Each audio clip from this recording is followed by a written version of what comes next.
Assalomu alaykum hammaga. Xo'p, akalar, mana SMS Masterdan foydalanishda foydali tomonini o'zimda ham ko'rsatib bermoqchiman. Misol uchun, xo'p, men tarifim 100 abonent ishlataman. Xo'p, daqiqalar besplatniy, gigabaytlar, keyin SMS'larim chegaralangan. Xo'p, bu oyda mana ustiga bitta bosadigan bo'lsak, bor 45 tarifida 22.05, ya'ni ertaga restart berish kerak. Ya'ni men to'lov qilishim kerak. Demoqchimanki, mana 800 ta, 1000 tacha SMSim kuyib ketishi kerak. Ya'ni bu SMSda kuyib ketmasligi uchun biz nima qilamiz? Xo'p, o'zimizda taksi loyihamiz bor. Avvaldan gaplashgan mijozlarga shu reklama sifatida taksini reklama qilib SMS jo'natib qo'yapmiz. Mana SMS Masterga kiradigan bo'lsak, telefondan ham, xo'p, mana pendingdan 646 ta qolibdi.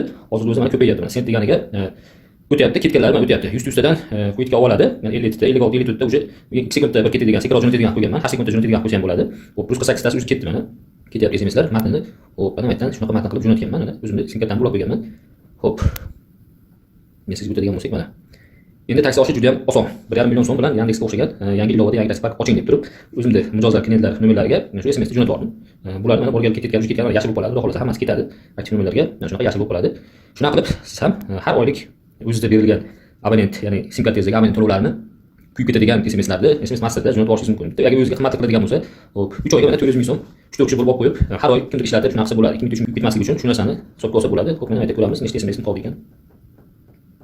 830 ta qoldi deyapti. Xudo xolasa ham SMSlar ketadi. O'sha klientlar mana javob olishni boshlayapti. Qanaqasida tariflar boshqa deganda, buni plus tomonlari ko'p. Har oylik kuyib ketadigan SMSlarni o'z biznes yoki reklamangizda jo'natib olishingiz mumkin.